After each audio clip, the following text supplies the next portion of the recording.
Hello everyone, welcome back to the channel. Well, I got my gate open on my Envoy. There was a piece of broken glass jammed in the mechanism between taking out the license plate panel, which is on the outside. There's 5 bolts on the inside of the hatch, for which I had to rip the inside panel off. Oh well. The truck's just not worth having it perfect. And what I also did was I was able to use a couple picks, and I sit there and picked at it, used an air hose, and I got the glass out, and the linkage moves perfectly fine. I disconnected the actuator from the linkage. Opens great, but that actuator controls a lot of things. So once I got it cleared up, well, not much I can do.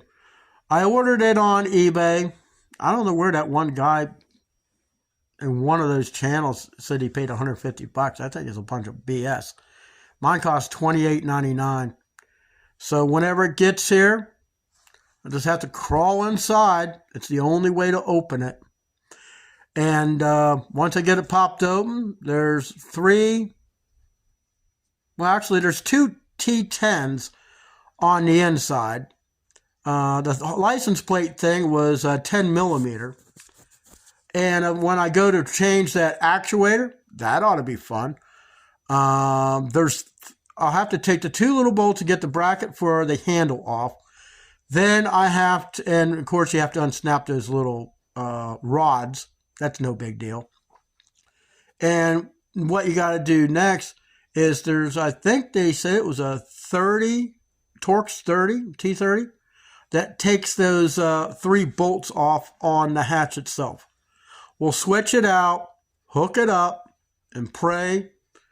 Next time I press the button, everything unlocks, because I'm not even putting that panel on. I'm leaving it off. In fact, I chucked it out in the barn.